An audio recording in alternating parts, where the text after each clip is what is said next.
کائنات میں ہماری آنکھوں میں امانت زہرا رکھ دی، یہ وہ احسانات عظیم ہیں کہ اگر عمر جناب نوح میسر ہو کہ سلام ہو ان پر، اور ایک سجدہ شکر میں زندگی بسر ہو تو زندگی تمام ہو جائے گی، اب سے شکر ادا نہ ہوگا۔ صلوات پڑھ لیں۔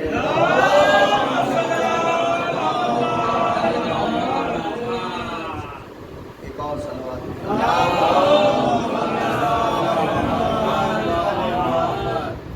تو الحمدللہ ایام اعضا بڑی تیزی سے رواں دواں ہیں، اور گھر گھر ذکر عزائے حسین برپا ہے، عزا خانے آباد ہیں کہ مسافران نینوا ہمارے غریب خانوں کو رونق اور زینت بخشنے کو آئے۔ انہی کا احسان ہے کہ ان حالات میں بھی ہم کم سے کم فرش عزا تک آ رہے ہیں اور ان کا غم منا رہے ہیں۔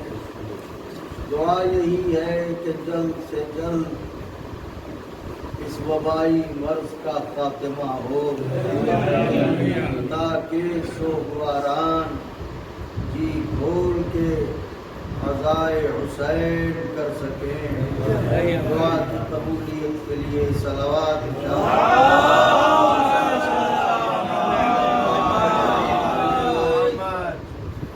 میں نے آپ کی خدمت میں، چونکہ مجالس کی کثرت ہے، اس کے بعد آپ کو بھی کہیں نہ کہیں شریک مجلس ہونا ہے اور ہمیں بھی مجلس پڑھنی ہے، اس لیے بہت زیادہ زحمت نہیں، لیکن توجہ شرط ہے کہ بڑے خلوص سے یہ مجلس اعضا برپا کرتے ہیں۔ میں نے آپ کی خدمت میں جن کلمات نورانیہ کی تلاوت کی ہے، اس میں سرکار ختمی مرتبہ احمد مجتبیٰ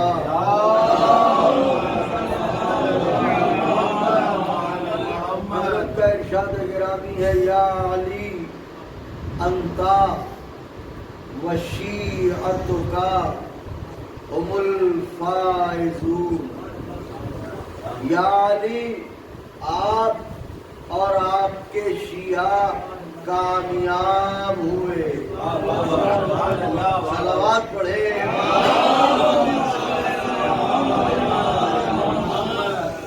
یہ نہیں کہا کہ کامیاب ہوں گے، فرمایا یا علی آپ اور آپ کے شیعہ کامیاب ہیں، کامیاب ہوئے۔ یہ بھی نہیں کہا کہ یا علی آپ اور میری امت کامیاب ہے۔ میں کچھ عرض کر رہا ہوں، غور فرمائیں گے۔ فرمایا تو کیا فرمایا؟ یا علی آپ اور آپ کے شیعہ کامیاب ہیں۔ گویا نبی یہ بتانا چاہتے ہیں کہ امتی کامیاب ہوگا ہی جب علی کا شیعہ ہوگا۔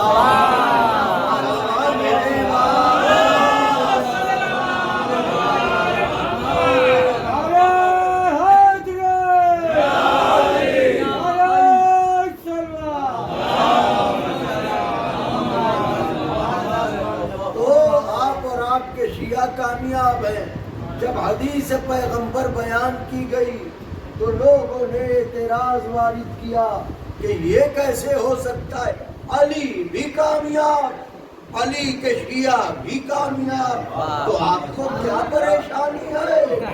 ارے کوئی کامیاب ہو رہا ہے، ہونے دیجئے، آپ بھی کوشش کیجئے، آپ بھی کامیاب ہو جائیں۔ بھائی بات یہ نہیں ہے، یہ فلسفہ کیا ہے کہ علی بھی کامیاب اور علی کے شیعہ بھی کامیاب، یعنی انہیں اپنی ناکامی کا اتنا غم نہیں ہے جتنا شیعوں کی کامیابی کا۔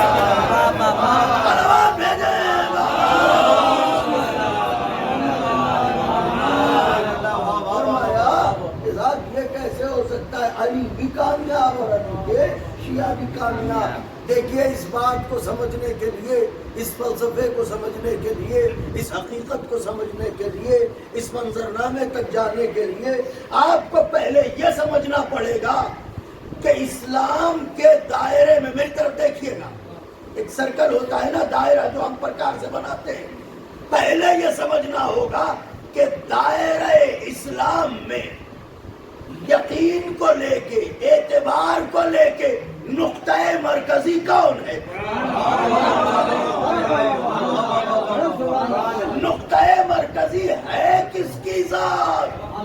دائرہ اسلام میں نقطہ مرکزی کس کی ذات ہے؟ جب ہم دائرہ بناتے ہیں تو پہلے بنتا ہے نقطہ، نقطہ نہ ہو تو دائرہ نہ ہو۔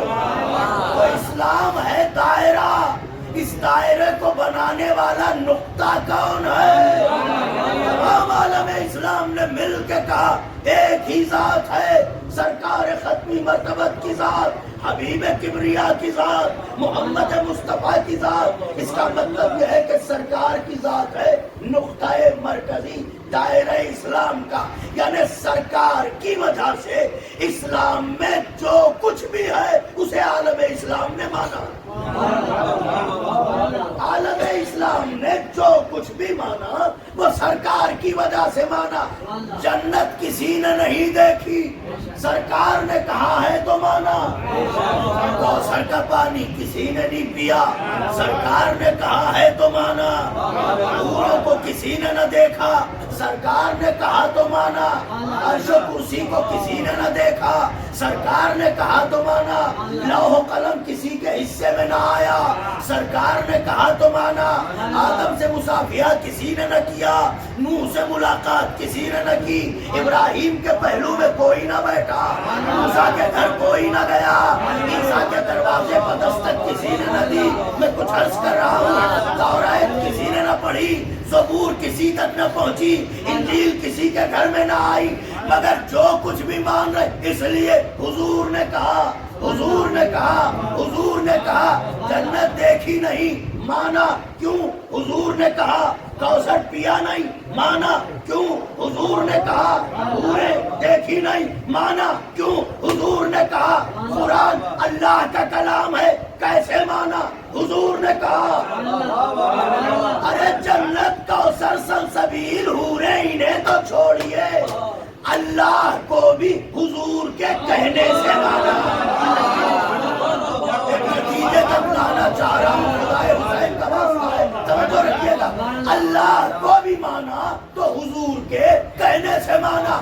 میں نے کہا یہ بتاؤ یہ جو مانتے چلے جا رہے ہو جنت دیکھی، ان کا دیکھنے کی کیا ضرورت؟ حضور نے کہا تو ہے، کوثر پیا، ارے پینے کی کیا ضرورت؟ حضور نے کہا تو ہے، اللہ سے ملاقات کی، ملاقات کی کیا ضرورت؟ حضور نے کہا ہے تو ہے۔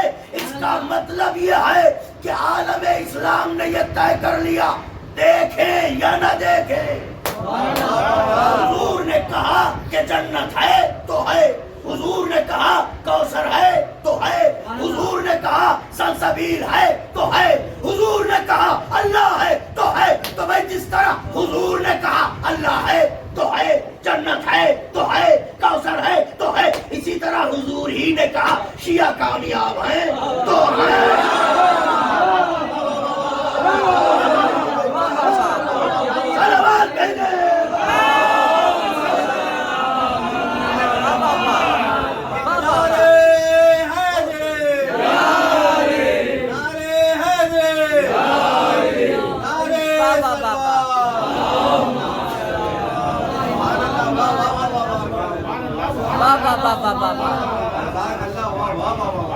جب حضور نے کہا جنت ہے تو ہے، حضور نے کہا کوثر ہے، حضور نے کہا سلسبیل ہے تو ہے، حضور نے کہا صحیفے آئے تو آئے، تو پھر حضور ہی نے کہا شیعہ کامیاب ہیں تو ہیں۔ اب جنت کو ماننے میں کسی کو شک نہیں، کوثر کو ماننے میں کسی کو شک نہیں، یہ شیعہ کامیاب ہے، اسی پر دم نکلتا ہے۔ بات شیعوں کی نہیں ہے، بات اس میں عداوت علی کی ہے. شیعہ بھی اسی لیے دشمن ہے، علی کے شیعہ ہیں. اسی لیے تو کہنے والے نے کہا تھا جو بھی مشکل کشا سے چلتا ہے اس کا مشکل سے دم نکلتا ہے.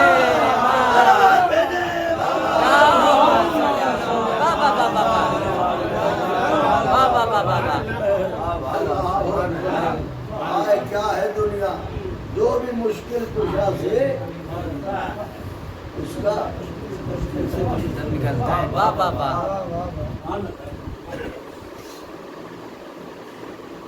رات بھر جاگے تھے علم کے لیے، ہاتھ چھونے سے ہاتھ کرتا ہے. سلوات بھیجے.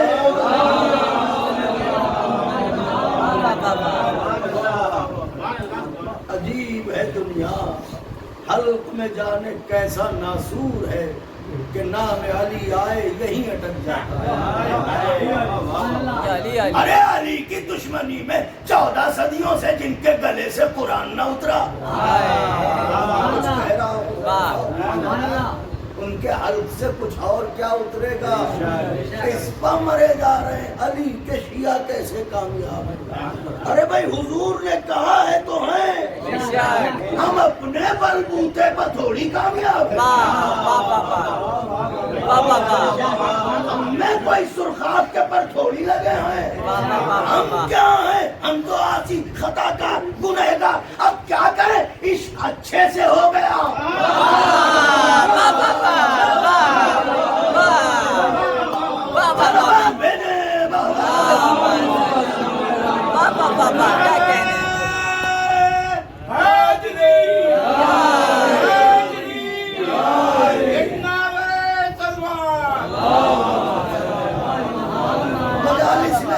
پڑھتا نہیں مگر یہ بھی کسی کا ایک مطلب ایک شعر یاد آ گیا، میں نہیں پڑھتا ہوں مگر شاید تقاضۂ منبر ہو اور مضمون سے متصل.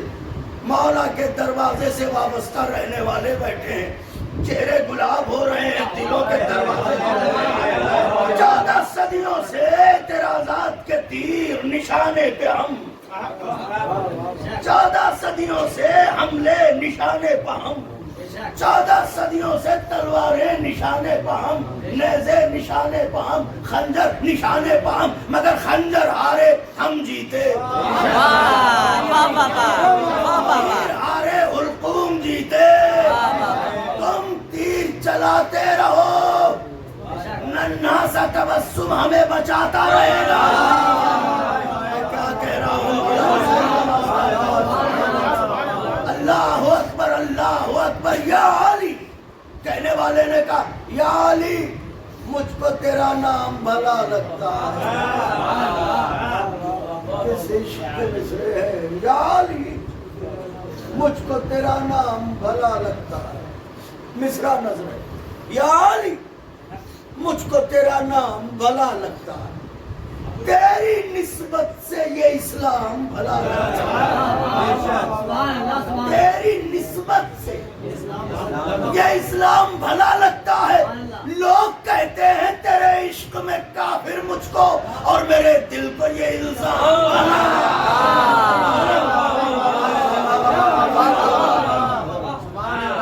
ارے جوش کی ربائی سنا دوں، جوش کے مصرے سنا دوں جب تو دنیا مانے گی.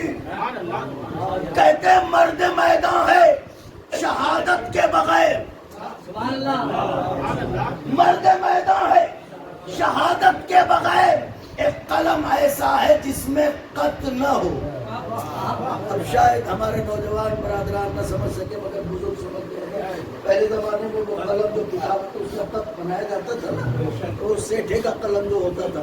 تو کیا کہہ رہے ہیں؟ جوش کہہ رہے ہیں کہ مرد میدان ہے شہادت کے بغیر.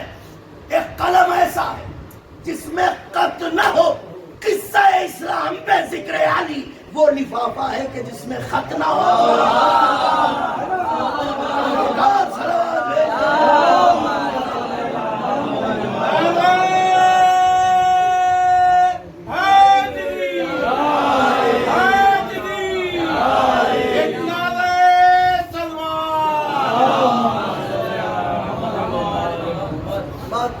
دروازے تک لاؤں. میری شہزادی آپ سب کو جزا دے اور اپنے دامن کرم کے سائے میں رکھے اور اپنے لال کے غم میں گریے کی توفیق رو نہ پائیں تو کلیجہ پھٹنے لگتا ہے. اگر کسی مجلس سے بنا روئے اٹھ جائیں چین نہیں آتا. جب بے چینی رہتی ہے کہ ہم رو کیوں نہ پائیں. تو مصائب نہیں عرض کر رہا ہوں, چند میں اور پڑھوں گا تاکہ صاحب خانہ کا دل بھی رہ جائے. تو علی کے شیعہ کامیاب ہیں یا علی آپ اور آپ کے شیعہ کامیاب ہیں. دیکھیے یہ شیعت ہم تک ایسے ہی نہیں پہنچی ہے. تاریخ شیعت میں بہت سے نام لکھے ہیں کامیابیوں کے عنوان سے. میرے بزرگ یہاں توجہ فرمائیں, نوجوان بیاں سے چل پن کامیابیوں کے عنوان سے جہاں تاریخ میں غلاموں کے نام لکھے ہیں وہی کنیزوں کے نام بھی لکھے ہیں. چنانچہ حجاج ابن یوسف ملعون کا زمانہ, شیعوں کا قتل عام آپ سب جانتے ہیں. تاریخ کوئی نئی بات نہیں ہے. قتل عام خون بہاؤ, پتہ چل جائے کہ یہ علی والا ہے, قتل کر دو, گھر اجاڑ دو, بچوں کو ذبح کر دو. یہ صورت حال. سب سے بڑا جرم علی کا نام لینا. ایسے عالم میں ایک خاتون ہے جس کا نام ہے حرہ بنت علی سعدیہ. جناب حرہ علی مرتضیٰ کے عشق میں ڈوبی ہوئی مستغرق.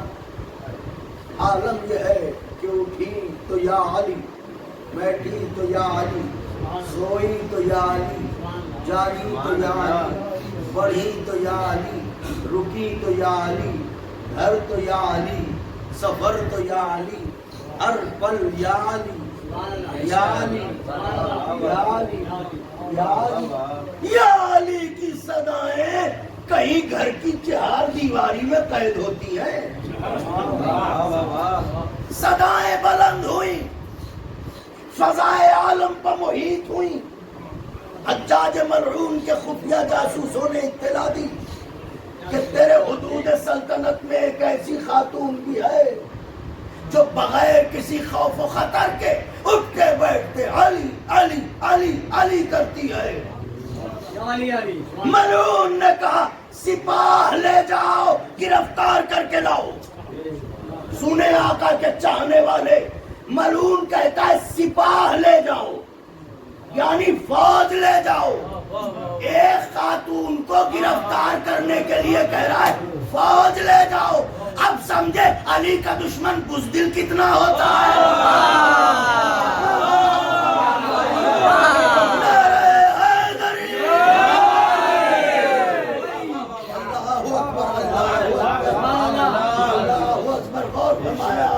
مرحوم ہو گئے سرکار علامہ طالب جوہری صاحب, خدا عالم ان کی قبر کو نورانی کرے.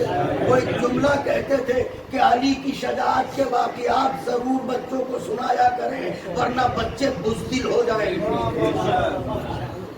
آپ نے غور فرمایا کہ سپاہ لے جاؤ, گرفتار کر کے لاؤ. لیجیے فوج چلی, مومنہ کے گھر پہنچی, گھر کو نرغے میں لیا, حلقے میں لیا, گھیرا ڈالا. ایک ملعون دروازے پہ آیا, دستک دی. اندر سے طہارت کے حجابوں میں لپٹی ہوئی, شجاعت کی ردا اوڑھے ہوئے ایک آواز بلند ہوئی, کون؟ آواز تھی قہر خدا کی بجلی. سپاہی کا دل ہل کے رہ گیا, کانپتی ہوئی منحنی سی آواز میں کہا ہم ہیں حکومت کی طرف سے آئے ہیں. کاہے کے لیے آئے ہو؟ تب بلوایا ہے. کہاں؟ دربار میں. کس لیے؟ چل کے پوچھ لو. ہم تو کارندے ہیں. مومنہ مسکرا کے بولی بتاؤ یا نہ بتاؤ, میں جانتی ہوں کیوں بلایا گیا. حجرے میں گئی, دوش پر ادا ڈالی, چہرے پر نقاب, سر سے پاؤں تک نقاب میں ملبوس, علی کے عشق کے دریا میں غوطے لگاتی ہوئی کبھی ڈوبتی ہے کبھی ابھرتی ہے. حجرے سے نکلی قریب در آئی یا علی کہہ کے گھر سے قدم نکالا. حسین کا واسطہ آقا کے جو چاہنے والے پیچھے بیٹھے ہوئے وہ بھی ہاتھوں کو بلند فرما دیں گے کہ سب شریک ہیں اس واقعے میں. واقعہ عشق علی ہے. یا علی کہہ کے گھر سے قدم نکالا. جملہ عرض کروں، بات یہ ہے کہ ہم گھر سے باہر نکلنے والی ہر عورت کو برا نہیں کہتے.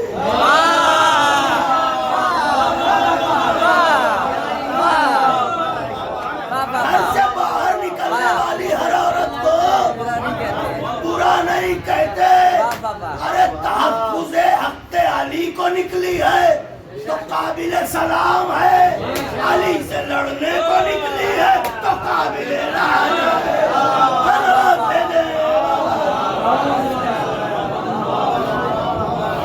شام سے چلی جا رہی ہے یا علی یا علی یا علی.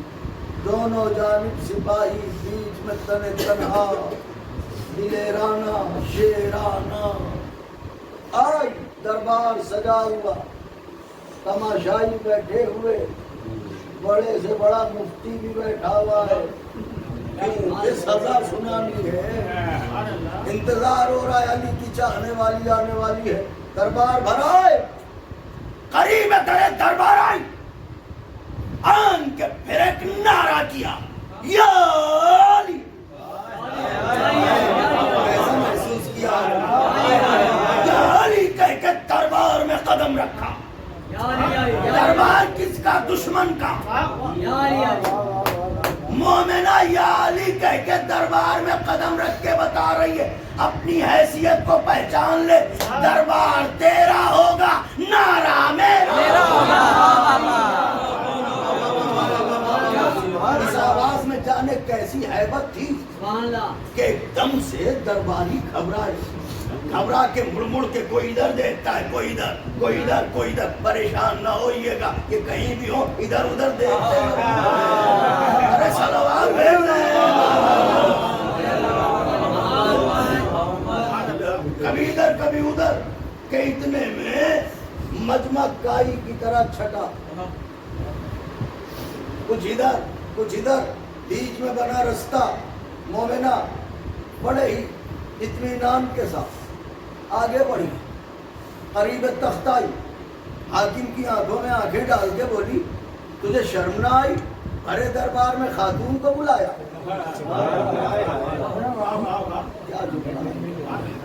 تجھے شرم نہ آئی؟ ارے دربار میں خاتون کو بلایا. میں ہوتا تو یہ کہتا مومنہ جن کے پرکھوں کو بنت رسول کے آنے پر شرم نہ آئی، تیرے آنے پر انہیں کیا شرم آئی؟ دل ملا کے کہنے لگا اصل میں یوں ہی نہیں بلایا، تمہیں شکایت آئی ہے ہم تک. میری شکایت کہاں؟ کس نے پہنچائی؟ کہ میرے خفیہ جاسوسوں نے. بابا سبحان اللہ، ایسی کون سی شکایت ہے جو تیرے خفیہ جاسوسوں نے تجھ تک پہنچائی؟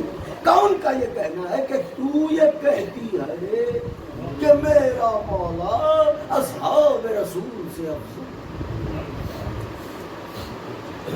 تو یہ کہتی ہے کہ میرا مولا اصحاب رسول سے خدائے حسین. میں پڑھ رہا ہوں، آپ سن رہے ہیں، مگر ذرا غور کیجئے کہ منظر کیا ہوگا. تو یہ کہتی ہے علی اصحاب رسول سے افضل. مومنہ نے مسکرا کے کہا یہ خبر تجھے غلط دی گئی.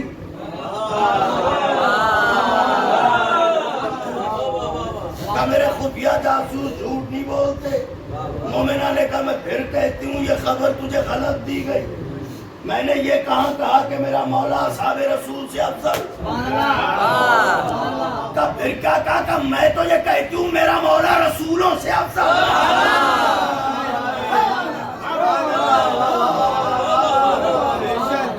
میرا مولا رسولوں سے. دربار گونج اٹھا. کوئی کہہ رہا اسے قتل کرو، کوئی کہہ رہا زندہ جلا دو، کوئی کہہ رہا زندہ دفنا دو. جس کی فقہ جو کہہ رہی ہے وہ چلا رہا ہے. حاکم نے کہا کہ ارے جنون عشق ایسا سوار ہوا. ابھی تو بات اصحاب تک تھی، تو نبیوں تک پہنچ گئی.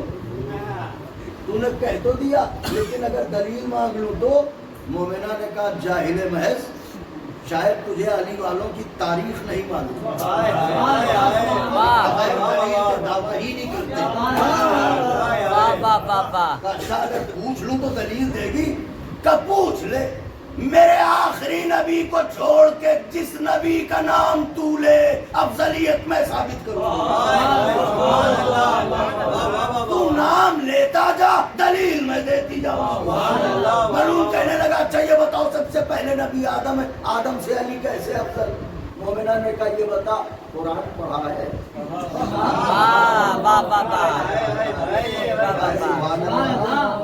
حسن پوریا کے لوگ ہوتے تو یہی کہتے ہیں مومنہ خلیفہ ہے.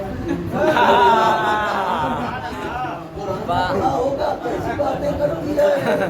مومنہ کہے گی میں یہی تو بتانا چاہتی ہوں، ملوکیت اور ہے علم قرآن. لگا ہاں پڑھا تو ہے. کہ یہ جانتا ہے آدم جنت سے کیوں نکالے گئے؟ توجہ چاہ رہا ہوں، کس آدم نے چاہا ہے اپنے اوپر فخر کیجیے، ناز کیجیے، اور والدین کے حق میں دن رات دعا کیجیے. اس مولا کی محبت ملی ہے. کہ یہ بتا جانتا ہے کہ آدم جنت سے کیوں نکالے گئے؟ کہاں اللہ نے کہا تھا لا تقربا هذه الشجرة فتكون من الظالمين. اس شجر کے قریب نہ جانا. آدم نے کھا لیا تھا، کہ جو کھایا تھا وہ کیا تھا؟ کہ گندم تھا. مگر یہ تو بتا اس میں تیرے مولا کی کون سی فضیلت ہے؟ مومنہ کیا ہم نے کہا عقل کے اندھے اب بھی نہ سمجھا. آدم وہ ہے جسے منع کیا گیا کہ گندم کے قریب نہ جانا، پھر بھی کھا لیا. میرا مولا وہ ہے جسے روکا نہیں گیا مگر زندگی چوکی روٹی پر گزار دی، گندم کے قریب نہ گیا.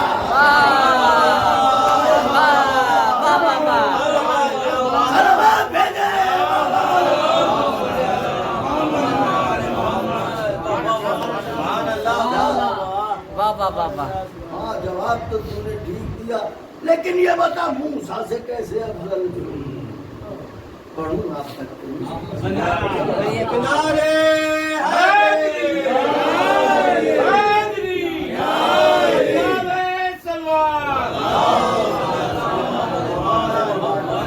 موسیٰ سے کیسے افضل؟ مومنہ نے کہا کہ یہ تو بہت ہی آسان طریقہ ہے سمجھنے کا. یہ بتا کہ قرآن میں پڑھا تو ہوگا جب قوم موسیٰ نے موسیٰ کو پریشان کرنا شروع کیا اسے نیند کیوں نہیں آتی؟ اللہ کو تأخذہ سنۃ ولا نوم، وہ سوتا کیوں نہیں ہے؟ تو کیا ہوا تھا؟ کہ موسیٰ نے بہت سمجھایا مگر امت سمجھی نہیں. ٹھیک کہہ رہے ہو تم، نبی سمجھاتا ہے امت سمجھتی کون؟ سمجھ لیتے تو یہاں تھوڑی بیٹھے ہوتے. تب وہ عاجز ہو گئے، نبی سمجھاتے رہے. آخر کو ایک دن جناب موسیٰ کو ایک دور پر گئے اور جا کے کہا پروردگارا امت پریشان کیے ڈالتی ہے. سمجھاتے سمجھاتے عاجز آ گئے مگر سمجھنے کو تیار نہیں ہے امت. یہ کہتی ہے اللہ سوتا کیوں نہیں؟ تو ہی بتا میں اسے کیا دوں. اللہ نے کہا موسیٰ فلاں دن دور کا آنا تو ہم تمہیں بتا دیں گے. موسیٰ گئے، رات کا وقت ہے، آسمان سے 2 شیشے نازل ہوئے. معبود اس کا کیا کریں کہ دونوں ہاتھوں میں مضبوطی سے پکڑ کے بیٹھ جاؤ. مگر ایک بات یاد رہے موسیٰ، دیکھو مٹھیوں کی گرفت ہلکی نہ ہو، شیشے چھوٹے نہ، ٹوٹے نہ، چور چور نہ ہو. موسیٰ نے دونوں ہاتھوں میں شیشے لیے بیٹھ گئے. رات کا پہلا حصہ جاگ رہے ہیں، دوسرا حصہ جاگ رہے ہیں، تیسرے حصے میں جیسے ہی داخل ہوئے لمحے بھر کے لیے پلک ایسے جیسے ہوتا ہے مجلس میں بیٹھے ہیں ہماری کوئی بات پسند نہیں آئی ایک دم جو ہوتا ہے نا، ایسے ہی ہوئے تھے کہ گرفت ہلکی ہوئی، شیشے چھوٹے، چھوٹ کے ٹکرائے، ٹکرا کے چور چور ہوئے. موسیٰ کی آنکھ کھلی، گھبرا کے کہا معبود غضب ہوا. اللہ نے کہا موسیٰ غضب نہیں ہوا، تمہارے سوال کا جواب ہوا. جا کے اپنی امت سے کہہ دینا جب لمحے بھر کو پلک جھپکا کے تم دو شیشے نہیں بچا سکتے، میں سو جاؤں تو کائنات حجاج کہنے لگا مگر یہ تو بتا اس سے تیرے مولا کی کون سی فضیلت ثابت ہو رہی ہے؟ مومنان کا عقل کے اندھے ہوش کے ناخن خرید موسیٰ وہ ہے جو لمحے بھر کے لیے پلکوں کو جھپکائے دو شیشے نہ بچا سکے، میرا مولا وہ ہے جو شب ہجرت چادر امت کو بھی بچا لے شریعت کو بھی بچا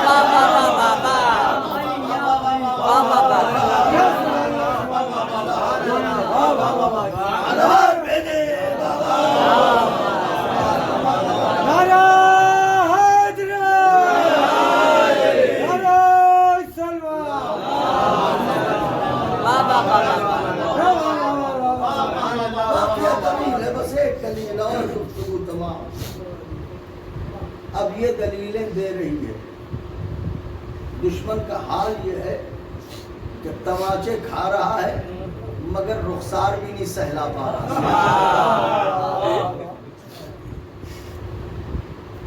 اچھا یہ بتا ابراہیم سے کیسے اب تو آ رہے میرے مولا، یہی تو معصوم نے فرمایا میرے حق میں لب تو کھول، میں اپنی زبان تیرے دہن میں رکھوں، مطلب کیا ہے جواب میں تیری زبان سے ثابت کروں، میرے حق میں زبان تو کھول۔ یہ بتا ابراہیم سے کیسے افضل، عشق بولتا ہے تو بغض کا قلع قمع کر کے چھوڑتا ہے۔ کہا کہ اچھا تو یہ بھی جاننا چاہتا ہے ابراہیم سے کیسے افضل تھا؟ کہ کیا قرآن میں ابراہیم کا وہ والا واقعہ پڑھا ہے؟ افلم تؤمن، جب انہوں نے کہا تھا کہ مردوں کو زندہ کیسے کرے گا تو اللہ نے کہا تھا کیا ایمان نہیں ہے ابراہیم؟ تو ابراہیم نے کہا نہیں ایمان تو ہے ولیکن لیطمئن قلبی، اطمینان قلب کے لیے۔ کہاں پڑھا تو ہے یہ کا واقعہ کیا ہے؟ کاظم میں وہ ابراہیم گزر رہے تھے، ایک دریا کے کنارے سے گزرے تو انہوں نے دیکھا کہ ایک لاشا ہے، ایک جنازہ ہے، ایک میت ہے۔ بات یہیں پہ تمام ہو جائے گی مگر غور سے سنیے گا۔ ایک جنازہ ہے، اس جنازے کی کیفیت یہ ہے میت کی کہ اس کا آدھا حصہ پانی میں ہے اور آدھا حصہ خشکی میں ہے۔ جو حصہ پانی میں ہے اسے پانی میں رہنے والی مخلوقات کھا رہی ہیں، جو حصہ خشکی میں ہے اسے خشکی میں رہنے والی مخلوقات کھا رہی ہیں۔ ابراہیم کھڑے ہو کے یہ منظر دیکھنے لگے، الہی یہ کیا ماجرا ہے؟ ایک جنازہ مخلوقات آبی بھی کھا رہی ہیں، مخلوقات خشکی بھی کھا رہی ہیں۔ تھوڑی دیر میں اس جنازے کا نام و نشان نہ رہا۔ اس کے بعد یہ جو لاشا میت کھا رہے تھے، جنازہ کھا رہے تھے، اس کا گوشت کھا رہے تھے، ان میں آپس میں جھگڑا ہوا، مخلوقات آبی میں اور مخلوقات خشکی میں۔ ان میں آپس میں اس طرح جھگڑا ہوا کہ ایک نے دوسرے کو کھانا شروع کیا، یہاں تک کہ دیکھتے ہی دیکھتے ان کا بھی نام و نشان، پہلے تو جنازے کا نام و نشان مٹا، پھر ان کا آپس میں نام و نشان۔ یہ منظر دیکھ کے ابراہیم نے کہا پروردگار اب تو ذرا سا نشان بھی نہیں ہے، انہیں کیسے محشر میں زندہ کرے گا؟ اللہ نے کہا کیا ایمان نہیں؟ کہا ایمان تو ہے، اطمینان قلب چاہتا ہوں۔ اللہ نے کہا ٹھیک ہے ابراہیم فلاں بلندی پہ جاؤ، پہاڑی پہ، وہاں آواز دینا 4 مختلف النسل پرندے آئیں گے، ایک ہی نسل کے نہیں ہوں گے، الگ الگ نسل کے پرندے ہوں گے۔ جب وہ آئیں تو پھر تم انہیں ذبح کرنا، ذبح کرنے کے بعد ان کی منقاروں کو رکھ لینا اور ان کے گوشت کو اس طرح قیمہ کر دینا کہ جیسے آٹا، اور ایک میں ملا دینا کہ یہ تمیز کرنا دشوار ہو جائے کہ اس میں کس کس پرندے کا گوشت ہے، اور 4 پہاڑیوں کے کونوں پر تھوڑا تھوڑا لے جا کے رکھ دینا۔ پھر یہ جو 4 تمہارے پاس منقار ہیں، سر ہیں، ان میں سے جس پرندے کو زندہ کرنا چاہو اس کی منقار پکڑنا اور یوں اٹھانا اور کہنا حکم خدا سے یہ پرندہ زندہ ہو جائے، اے اس کے بدن کے اجزاء اس سے مل جاؤ۔ ابراہیم نے ایسا ہی کیا، جیسے ہی منقار پکڑ کے یوں کہا اس کے جسم کے اجزاء مل جاؤ، خدا کے حکم سے زندہ ہو جاؤ، تو انہوں نے دیکھا کچھ ذرات اس پہاڑی سے، کچھ ذرات اس پہاڑی سے، کچھ ذرات اس پہاڑی سے آئے اور ایک جسم کی شکل بنتی چلی گئی، ایک جسم ترتیب پاتا گیا، پھر بالوں پر آ گئے، پھر اس میں روح آ گئی اور وہ پرندہ تر و تازہ اڑنے لگا۔ اسی طریقے سے چاروں پرندے زندہ ہو گئے۔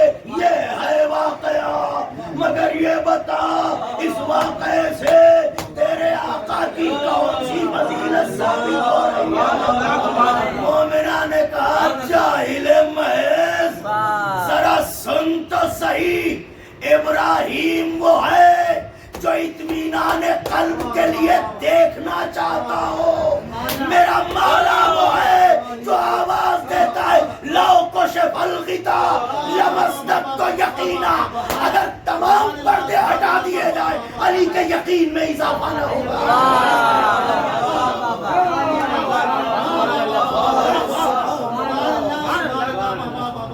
اگر تمام پردے بھی ہٹا دیے جائیں علی کے یقین میں اضافہ۔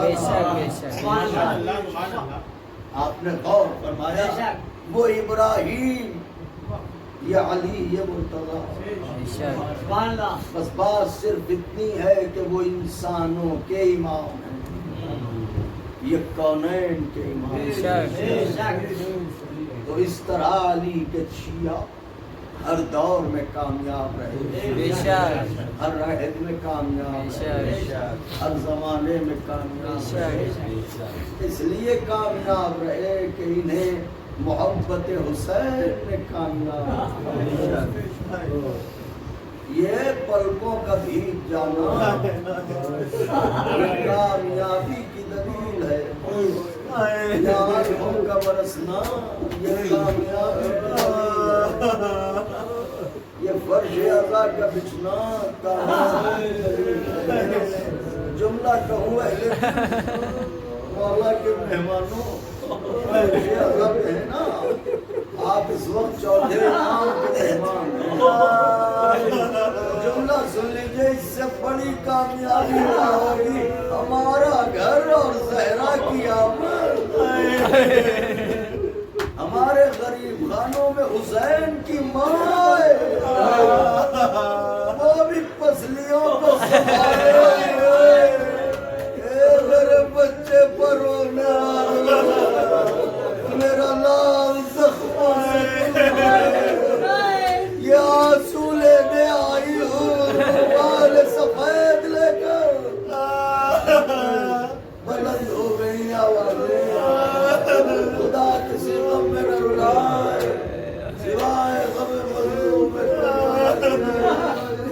ایک روایت پڑھوں گا، اگر میں پڑھ سکا مجھے ضرور مستحق دعا کریں اور ضرور اپنے آقا پر گریہ فرمائیں گے۔ دیکھیے اللہ اکبر، کیسے عرض کروں، آپ کے گھر میں کوئی صاحب اختیار ہو عزیزوں اور آپ مصیبتوں میں گرفتار ہو اور کوئی غیر آپ سے آ کے کہے کہ کیوں پریشان ہو، مولا سے کہو، شاید میری بات آپ تک پہنچ گئی جو میں کہنا چاہتا ہوں، لیکن کتنا دردناک ہے، اس لیے کہ وہ شخص نہ اس کی مجبوریوں کو سمجھتا ہے نہ آپ کی مجبوریوں کو سمجھتا ہے۔ آل محمد کے گھرانے کی کیفیت روایت کہتی ہے کہ نیزوں پر رکھے ہوئے رسیوں میں پلی زنجیروں میں جکڑا رواں جا رہا ہے۔ ایک یہودی تھا جس کی بیٹی اپاہج تھی، ایک گوشت کا لوتڑا تھی، وہ جہاں بٹھا دیتا تھا وہیں بیٹھی رہتی تھی، آنکھیں بھی نہ تھی۔